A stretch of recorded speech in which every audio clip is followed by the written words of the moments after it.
Thanks for joining us this week on the show. I am thrilled to introduce you to my guest, Dr. Njideka Olatunde, who is a naturopath, a reflexologist, and a pain resolution expert. I'm so excited to share with you her profound wisdom, her inspiring perspectives, and empowering approach to helping her clients and now you resolve pain at the source. Thanks for joining us this week.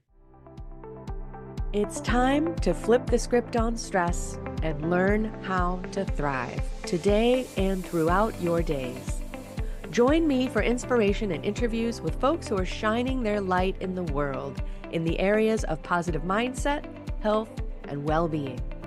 I'm your host, Susi Vine. Let's get happified. Welcome back. I am so happy to have you with me on the show today for tools you can use to support your health, your well-being, to resolve stress. I am joined by Njideka Olatunde. She is Dr. Njideka, by the way. Olatunde is a visionary and creative energy behind Focus on Healing Wellness Institute. She's an accomplished naturopath and a leading authority on the cultural integration of traditional health practices and conventional medicine for mind, body, and emotional wellness. She is an author, acclaimed speaker, podcast host, master reflexologist, pain relief educator, and consultant who has helped thousands of chronic pain sufferers relieve pain using the power of touch and reflexology as an alternative in addressing the opioid epidemic. Njideka is joining me from Washington, D.C., an area where I used to live when I spent my time in Baltimore, Maryland. Thank you so much for joining me coast to coast today. Thank you for having me, and I'm looking forward to sharing information with your listeners. And as I was sharing with you before we started to record, I have spent some years doing body work. I began doing massage as I transitioned into holistic health, recognizing it's kind of the gateway drug for stress relief. When people are maxed out, they might carve out time for a massage, and I could meet them there and then start to open up opportunities and possibilities for them. And so I knew that we were going to have a lot to dive into in this conversation. But I'd like to start with hearing about how you came into this space, because you really, and I love tools for the toolkit, you bring a lot of different tools and opportunities to the people that you're working with. How did you start to put this all together? Well, let me see if I can give you a short version. I grew up on home remedy. That was during a time when doctors would come to your home to do visits. You didn't go to the office, the doctors came to you. So as a child, I saw the doctors and I said, oh, wow, that's what I want to be when I grow up. I want to be a doctor. I saw them as healers. By the time I got to college, I got a rude awakening because what they were teaching you to be doctors, I said, oh, no, this is not going to work for me. Let me change my career choice. And I became a social worker. And I covered the whole gambit in social work, from seniors to infants, and every phase of social service, I did it. But one of the things that was very disturbing to me was the fact that everybody was going to the emergency room with their doctors. And I said, oh, something's wrong with this picture. And all of a sudden the energy rises again. I want to be a doctor. And during that time, that's when natural and alternatives were coming on the scene. And I went back to school and got my training as a naturopathic practitioner. But before I was trained in naturopath, I had already had training in reflexology. So reflexology just became the practice that I specialized in my naturopathic practice. And to fast forward that, when I started my practice, I originally started with senior citizens. I built my practice working with seniors. And I tell everyone, if you understand working with seniors, you have to be on point with them. They know what they want, when they want it, how they want it. And you have to be real consistent in giving them what they want when they say they want it. But I pay homage to them because they laid the path for the work that I do today.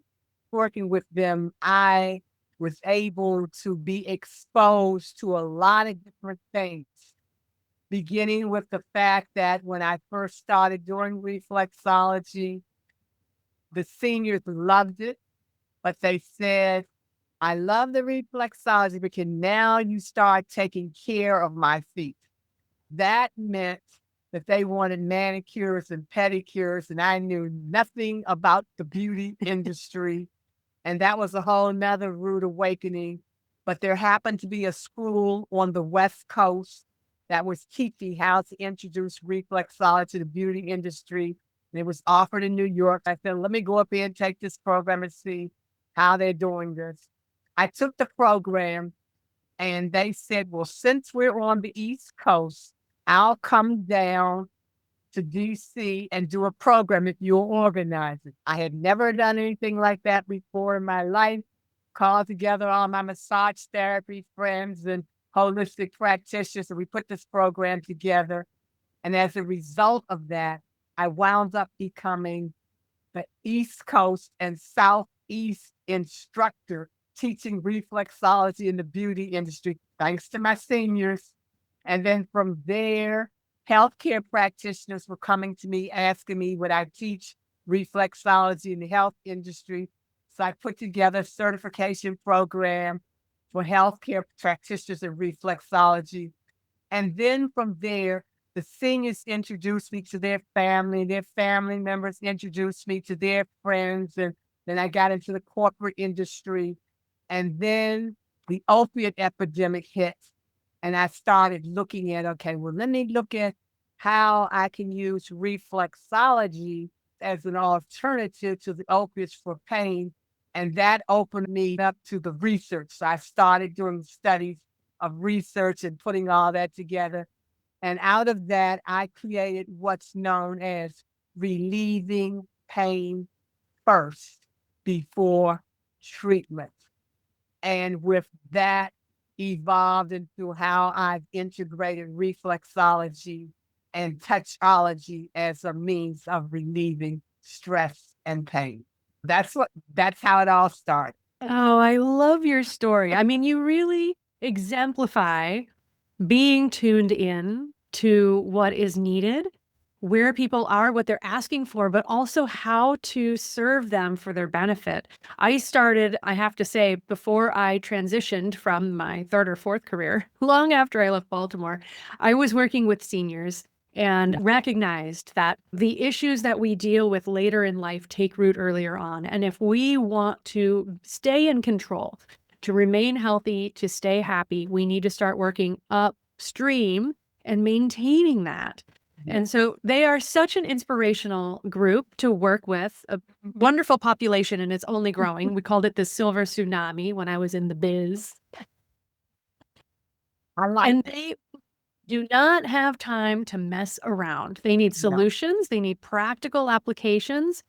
And they do have a lot of things at this point, later in life have accumulated over time. And certainly chronic pain is something that it is an invisible epidemic. There are so many people dealing with physical or emotional sources of pain. I'm sure you and I could have a whole episode just talking about that. Yes, exactly. But to really be a front runner in your field in that time, bringing reflexology to people who aren't familiar with it and bridging that crossover into the beauty industry, I absolutely love it. So thank you for being flexible so that you could distill all of that into this package that you have today. It's amazing. Yes, that's the whole story. But the real essence of it all, look at the whole picture. One of the things I've learned more than anything is that we've got to understand, but we miss an important piece that relates to pain, and that's called stress. Pain does not exist without stress, and stress does not exist without pain. The two go hand in hand. And I don't think we understand that connection as it relates to pain and stress. And I say that to say that one of the major problems that we face is that stress really is something that's happening outside of the body that we bring inside and internalize.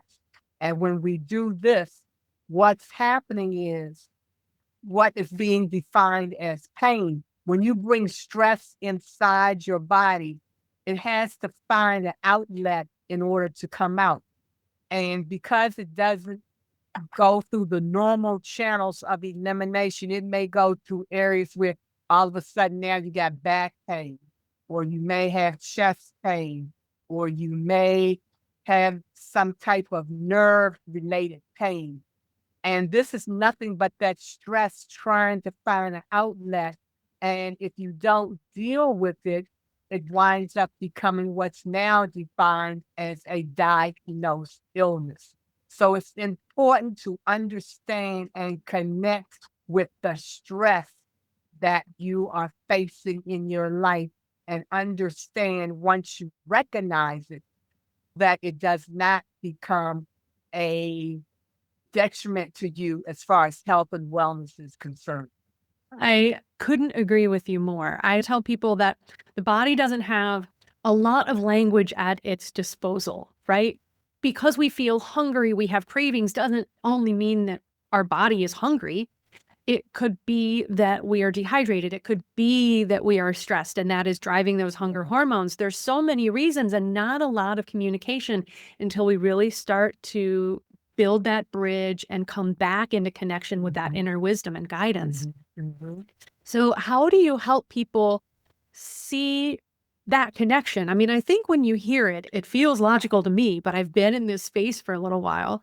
And how do you people kind of untangle it? It starts to get into a cycle, and where do you put on the brakes? Do you need to resolve the pain so that you can then look at the stress? Or do you have to start with the stress every time in order to get relief altogether? That's an excellent question. And it's a question that we definitely need to start focusing on, as I say to my clients, in terms of taking back control of your life from pain. And it begins first with stress. And let me explain what I mean when I say stress. First of all, we have to understand that pain does not happen overnight. It's a process. And you get warnings, just like you said. The body has its way of communicating, but we don't always know how to translate what the body is trying to say to us. Because, for example, you can have a minor pain and you'll sit and say, that feels a little bit uncomfortable. I can bear that. Then the body's going to come back again with a little more power to the pain. And you say, oh, that's feeling a little bit uncomfortable, but I'll deal with it. Then the body's going to say, okay, I gave you a few warnings. You didn't pay attention to me. Now I'm coming back full force. And when it comes back full force, now you're saying, oh, I've got to go to the doctor now because this pain is so unbearable. I can't deal with it. But you missed a key point, and that was that stress factor. Because when you got that first warning sign, you were dealing with some type of stress. And the body responded with a little inkling of a pain, and you dismissed the pain and didn't even focus at all on the stress. Now we get back to coming to the doctor. What's important here is that when you go to the doctor about your pain problem, and I always talk to my clients and I share this analogy with them.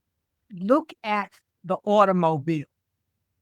The automobile is designed as an exact replica of our body, operates the exact same way. When you purchase that automobile, the salesperson will say X number of months you need to take the car for its regular maintenance, or you're driving your car, the engine light comes on, or you get some little clanky. You go to the mechanic, you tell the mechanic what's going on. And the mechanic will automatically know what to do because we're talking about what? A mechanical operation. And guess what? We do the same thing with our doctors. We go to our doctors with that same rationale. Oh, doctor, my back is aching and I want relief from this pain, or I got nerve pain. I got this, I got that. The problem is when you go to your doctor, you're talking to your doctor the same way you talk to your automobile mechanic. And what is the first thing the doctor's going to do? The doctor's going to say, well, we've got to run some tests before we can find out what it is. But in the meantime, here's a prescription I'm giving you for your pain. Now, I don't even know what the pain is, but I'm giving you a prescription for the pain while we do the tests to find out what's going on. Now, in the course of all of that, let's put the business side to it. When you go to the store and you want something, you know exactly what you want. You go to the store and you buy it. The same thing goes with your doctor. When you go to the doctor, the one thing you want is pain relief. You're not interested in anything else but relieving the pain. The doctor misses a very important point. And this is a part of allopathic medicine. The first tool that is used in healing pain is called listening. That's the first tool. When you listen, because when I work with my clients, I'm listening. And what I'm listening for is that pain, stress connection. Because once I hear the pain, stress connection, I now know what is contributing to your pain. And after you've talked about and explained it, now we can move to what I call relieving pain first before treatment, because now you're open to receiving the reflexology, which I use as the first point. After that, we now move into the integrative part, which is the treatment, because there's no one therapy that can do it all. It has to be integrated, because whatever your pain problem is, if it's back, if it's nerves, or even if it's some type of hypertension or whatever, we have to look at, is that because of the fact you may need to see a chiropractor? You may need to see an acupuncturist because we need to work specifically with the nerves. Or do you need massage therapy? Do we have to look at the muscular system and relax the muscles? Or do I need exercise? Do I need to do a body cleanse? Do I need some energy work? All of that plays a part. And because you have 11 systems in the body, each system has something specifically that it's in need of. And that's what you look at in terms of dealing with the pain, stress connection, because what I've now done is connected a key component, which is the holistic part: mind, body, emotions, and spirit, bringing that together with the pain stress connection so that you can now get back to having optimum health and wellness. And it is really that total picture that in allopathic medicine and standard Western medical care, there isn't time or space for that. And we tend to, you talk with your doctor and you say, I have this going on, and they'll refer you to someone else and they'll put you in this category. And you end up going to a shopping list of different specialists on a shopping list of medications. And nobody has looked at the entire picture. And that's really the beauty of these integrative modalities. Yeah. And having this kind of person in your healthcare team who can say, I don't have to have all of the answers, but I believe you can find answers here and you can find support here. And, you know, coming back to those different systems of the body, the physical, mental, and emotional, all of those aspects, all of our body systems, every single one of those is impacted by stress. Yeah. You can't Yeah. isolate stress and say, I'm only feeling it with some tension in my shoulders, or I have this stress headache, but it has nothing else to do with everything else that's going on. It's such a pervasive, I came back to the word integrative, of course, situation. And so in your work, finding that stress pain connection and then bringing that into light and moving into reflexology, I find so fascinating because I have used reflexology in my own practice and I've seen how powerful it is. For folks who aren't familiar with it, can you give us a perspective of what that is and how it can impact the systems in our body? Most definitely.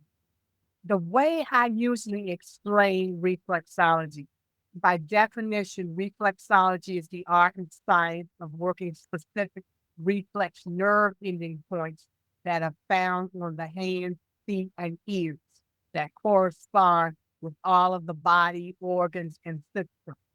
And each point on your hands, feet, and ears is a nerve ending. And the way I explain it, if you look at a chart of the anatomy and look at the nervous system, you'll see how all the nerve endings, they begin in your head and run straight through your body with ending points on the feet, hands, and ears. Now, to get a better understanding of reflexology, I compare it to an electrician. When the power goes out in your house, you automatically go to the circuit breaker and flip the switch and the electricity comes back on. If it doesn't, then you have to call an electrician and they'll come in and say, we got some problems with the wiring and we need to be about reconnecting the wiring in order for you to get your electricity back. Well, a reflexologist does the exact same thing. We work with the wiring of the body via the nerve ending. The nerve endings that run straight through the body is the message communication to the brain. That's how all the messages to all of the systems in the body respond when the nerve ending carries those messages to the brain. And what we do in reflexing nerve endings on the hands, feet, and ears, we're looking for those areas where there may be a blockage, where there may be a disconnect. And when we find that, reflexing the nerve endings restores it back to its natural state of being able to release the body's natural pain relief, which is different from the medication way of relieving pain by numbing the nerve endings. And when you numb the nerve endings, there's no communication going on, which means that when it wears off, what happens? You're right back at feeling the pain again. So what do? I take more pain medication to numb the pain. But the problem is your body's defense mechanisms are now doing double duty because what are they doing? We got to block off this foreign substance that's numbing the nerve endings. Then when that breaks down and your defense mechanism breaks down, those substances go someplace else inside the body. And what happens? You now have a disease. What we have to understand is that the power of our body to heal itself is inside the hands. And when I say that, I'm going to give an example for everybody to understand how reflexology operates. And the example I always like to use is the funny bone in your elbow. When you hit it, what's the first thing you're going to do? It's verbal. You're going to say something nice or not so nice. And then the nerve is going to send a message to the brain. Trauma, stress in the elbow area. Then what's the second thing you're going to do? Now you're going to rub it. You're going to put your hand on that area. So then the message goes from the nerve endings to the brain. Release the body's natural pain relief. You do that by the rubbing. That's what a reflexologist does. It stimulates the natural pain release, which is known as endorphin, to bring about relieving stress, relaxing the body, removing toxins and impurities, and improving circulation. That's what we do. That's how we are the electricianists in terms of working the nervous system inside the body. That's the whole operation. And that's such a beautiful and simple demonstration of our amazing systems and the responses that are just so fundamental. Our system is wired to take care of itself. The electrical analogy is perfect because we are energetic beings. Those messages are received. And then without even thinking about it, we know how to take care of ourselves. We put our hands on ourselves. Yeah. We have this healing ability. Unfortunately, this wisdom, this intuition has been blocked, and we've given our power away to going to visit the physician, to asking them for relief without looking at what we have access to. That's because we got into the quick fix. And there's no such thing as a quick fix. Like I said, pain is a process. And even if you look at whatever your diagnosed illness is, it was a process leading up to that. And in that process, you can't expect it to be relieved instantly. No such thing. And what we have to understand, and I always tell my clients this, and then I'm going to get back and I'll be able to show your clients exactly how reflexology works. But one of the things that I tell my clients with children, when you tell them something, when you say, no, you can't do this, or I don't think that this right here is really good for you right now. There's one word that children say, and I tell my adult clients, you need to let that little child come back out. That one word that the child is always going to say to you is why. They want to know why. And see, the power behind why means you can't dismiss it. You got to come with an answer. You got to respond. You've got to learn how to do that exact same thing with your practitioner. You're going to have to learn how to ask the question, why?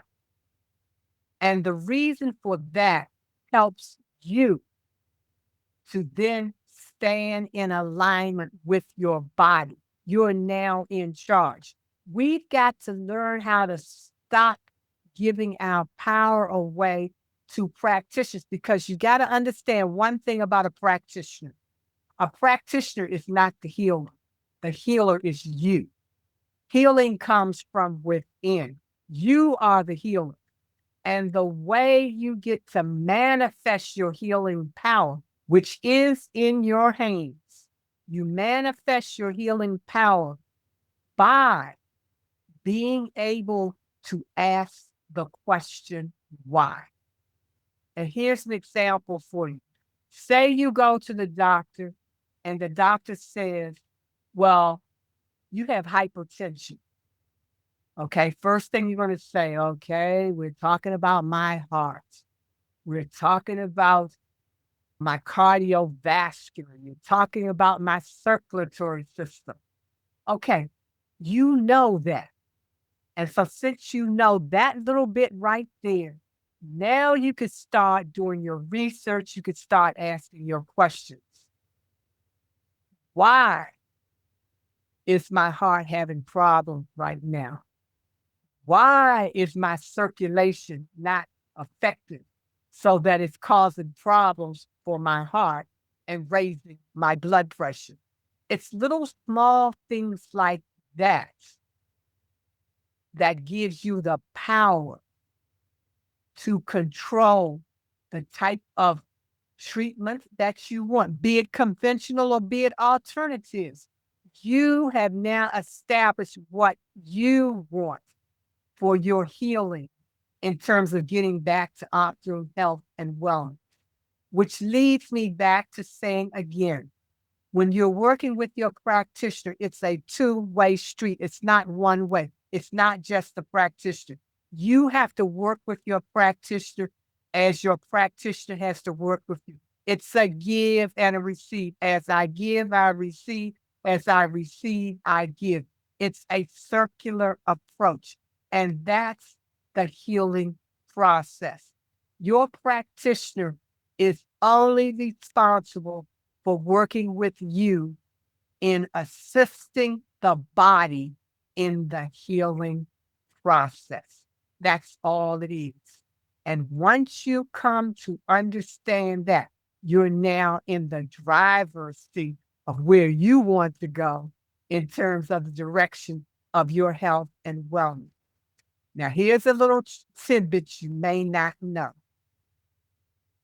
Everybody has done or received reflexology, and you don't know that you have. Remember, I said all healing begins in the hands.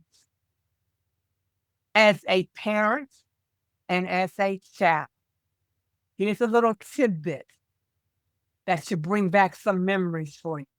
It's called This Little Piggy.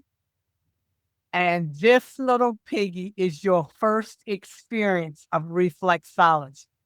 And the reason is because all of the nerve endings to your head are in your fingers and in your toes. And when you were on the working the toes, doing the turning and moving the backward and forward, all of a sudden you were sending messages to the brain, relax the body, relieve the stress, relieve the pain. And what does the baby do? They start giggling, they start calming down.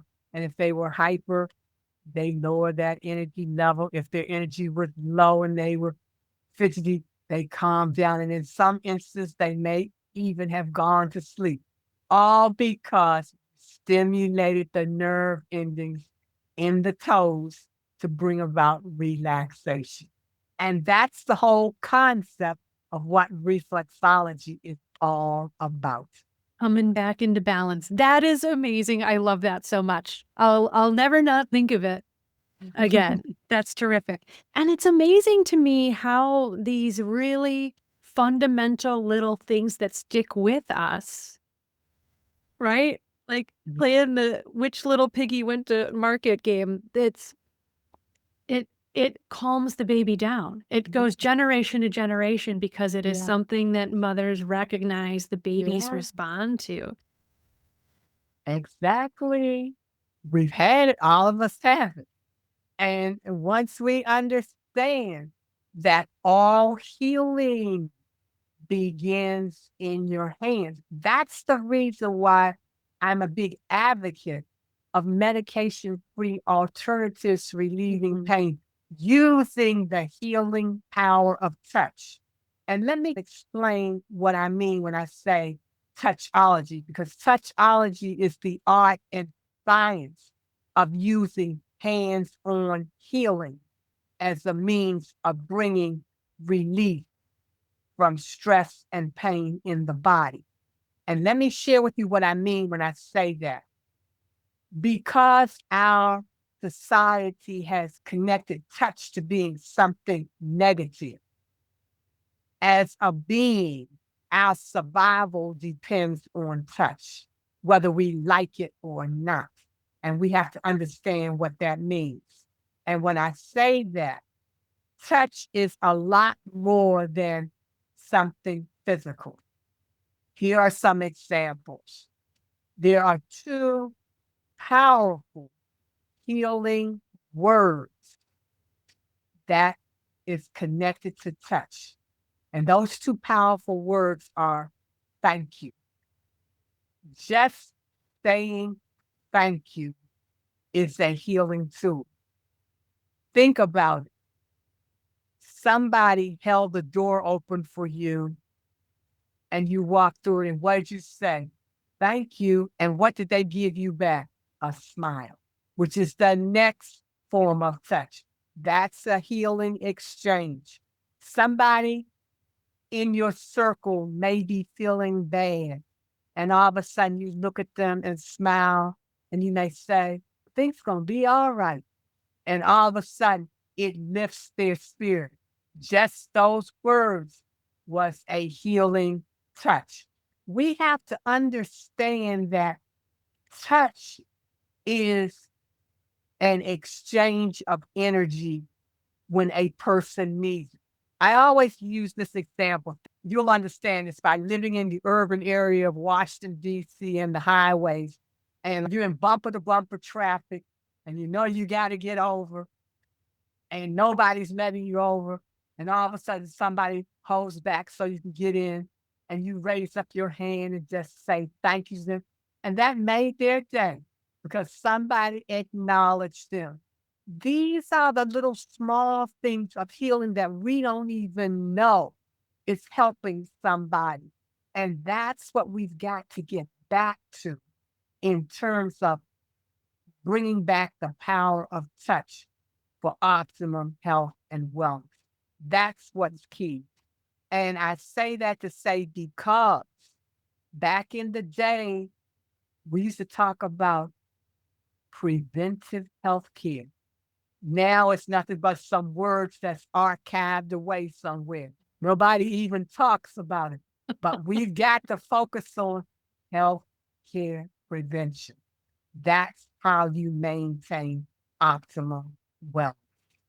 And thank you for illustrating the power of connection, right? Being seen, being appreciated, remembering that we are humans sharing this experience is so powerful because we have become even more disconnected, even more isolated in our bubble, behind a screen, in our car, stuck on the roads trying to get to where we're going. And we forget the rest of the humanity that is sharing this experience with us.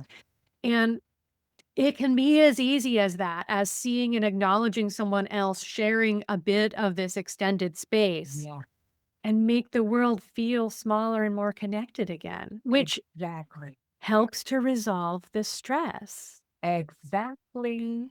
That's what it's all about because every day when you wake up to life. And what does life do? It gives you lessons. Every day we get a lesson. If you are fortunate enough to master that lesson, guess what? Here's a new one coming. That's what we do each and every day. Master the lessons of life that's given to us. We have to understand, and I always tell people, we've got to focus now on moving away from what your eyes are seeing because that's not real. Mm. And because your eyes are seeing these things that are pumped to you 24/7 in the negative, you adapt that as being your reality when it's not. And we've got to be able to get stronger to understand that all that our eyes see is not real. If that's not your lesson, that's what you have to understand. Everything you see is not for you. And I say that to say, get past the drama. All the drama is unnecessary. You don't have to get involved in it. If it's not your stuff, leave it alone. It's so true, and certainly right now, a very important thing for us to come back to. Because when we are feeling, when we are experiencing, when we are engaging with information, we feel like something is true. And our emotions have value and they have important information for us. But just because we feel something doesn't mean that it is true or that that is all there is to be known. And what we are looking for tends to reveal itself. We find exactly what we are looking for. Yes. And I think it's difficult for people to hold that space of, I can acknowledge this feeling. It is true for me in this moment, but that does not make it truth.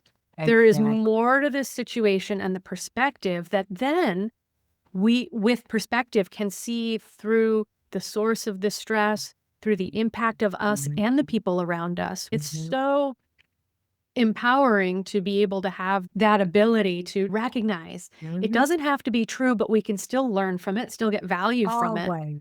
Yeah. Yes, it is so important. And I think a lot of that comes from one of the things that I've been working on is the fact that I help people understand that you are not a label. And you've got to understand that, because when people give you a label and you bring that label into your reality, you're locking yourself in. You only have one label, and that one label you have is your name. That's the only label you have, and the only reason that that's important is because behind that is a story. Your name tells a story.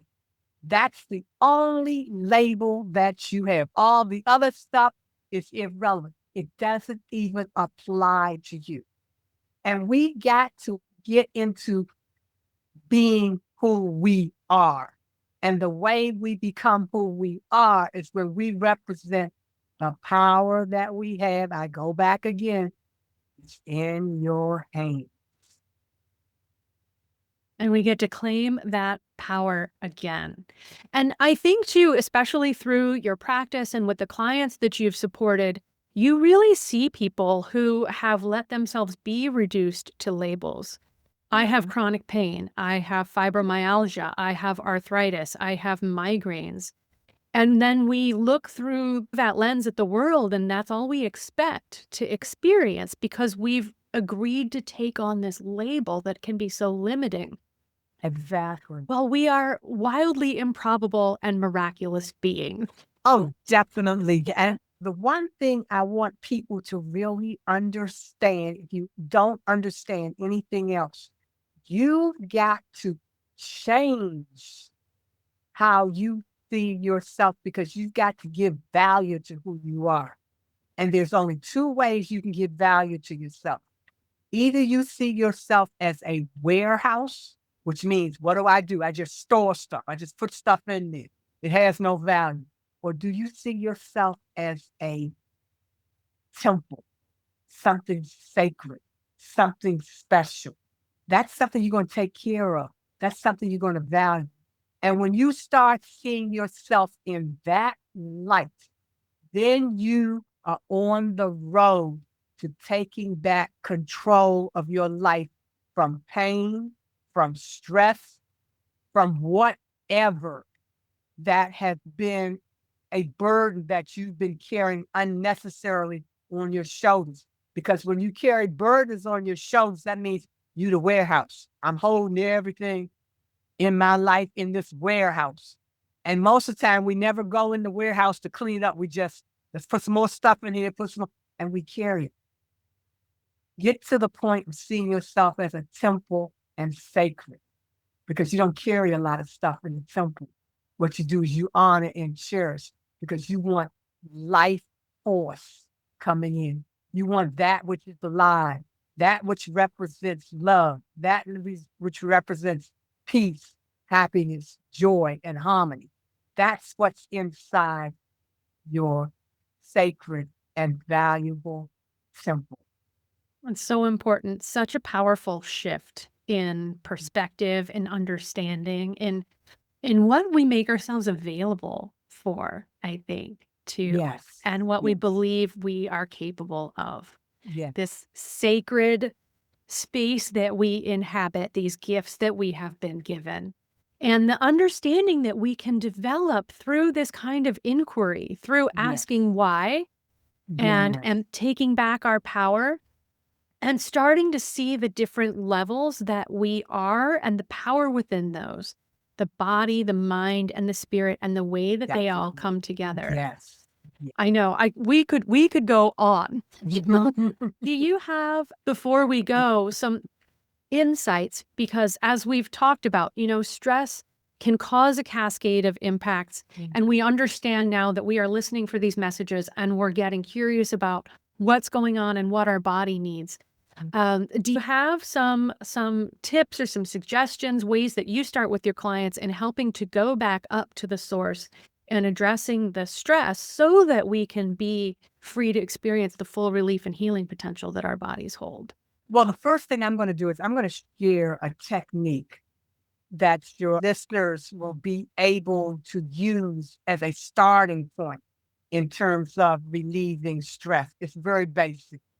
First of all, with your thumb, you're going to do what's called, we call this is our walking technique. All you're doing is bending your thumb.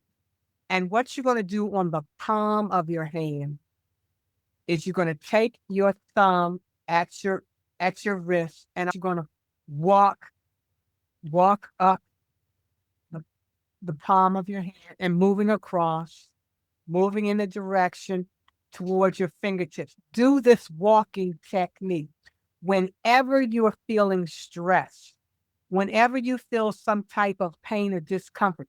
You don't know the exact reflex points, but when you walk the palm of your hand, you're activating the nerve endings to send the natural endorphins to calm you down. And you can do the same thing with your fingers. You can take your thumb and walk up your thumb, walk up each finger. The same thing you do on the palm of your hand, you can also do on the back of your hand, walking across.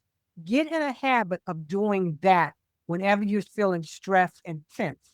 And while you do this, take a deep breath and breathe and releasing stress. I'm releasing pain.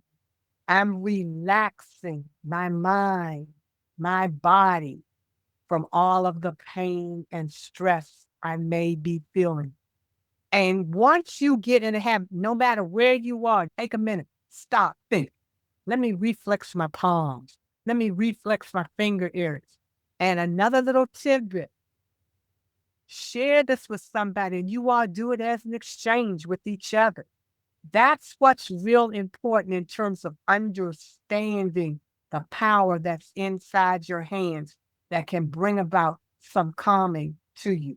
And that's the little hands-on technique that I leave with you. The other thing is, I wrote the book, Reflexology Today, A Family Affair.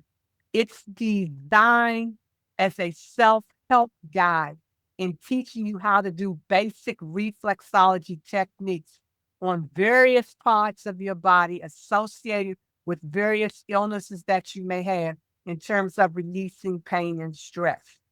And it's designed purposely because it's a family affair.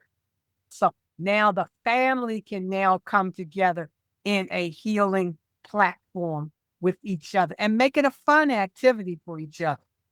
The other thing is my website, focusonhealing.com.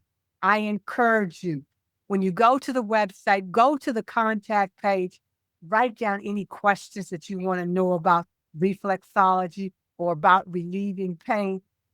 I'll answer questions. I'll help you out. That's what I do. I help you find solutions to taking back control of your life from pain and stress. And to end all of this, the one thing I want to say is there's an African tradition. When you come to someone's home for the first time, you bring a gift. And I have a gift for you and your listeners. I put together a medication-free pain and stress relief poster that you can download by going to touchologyreflexology.com, and it's available for you to give you some little pointers and some little practices to help you in finding ways to relieve pain and stress without using medication. Oh, I'm so excited to make these available to our listeners. I hope that everybody who is listening or watching did that hands-on technique, because as you practice it, then you're adding it to your toolkit. And as you experience it, you can feel the difference. You feel more grounded. You're bringing your awareness back into your physical body. You're checking in, more aware of messages. That's such a terrific exercise. Thank you so much for guiding us through that. Dr. Njideka Olatunde, you have been such a font of information and wisdom. And bringing this power and capacity back to people, to ourselves, to heal ourselves, but also to heal and support and stay connected with our family. Because that's how we began. We began in these family groups and circles and taking care of our community. And by getting connected again in that space, that I believe is such a powerful source of healing. It's definitely. And in conclusion, I just tell everyone Start each day in gratitude. Wake up each day saying the most powerful words you can say, thank you. Give thanks for this day. No matter what's going to happen, no matter what's going on, be thankful for the day. And then remember that you hold the power to heal yourself, because the power of touch heals all. That's beautiful. Thank you. I'm so grateful for your wisdom, your time, and being with us today. For everything that you've shared with our audience, we'll have the links in the show notes. Be sure to stay connected. Get that poster. The power of reflexology is really extraordinary. I love that you mentioned the power in our ears. Learn more about this. Bring this into your life by experiencing it. I think it's such a powerful opportunity. And Njideka, thank you so much for joining me. I'm so grateful. Well, yeah. Thanks for listening. You'll find all the resources we discussed today online at happifiedlife.com, along with links to subscribe to Happified on your favorite player and a handy search tool so you can search all of our previous episodes. Help us grow by leaving a quick review and share this episode with a friend. Until next time, keep on shining.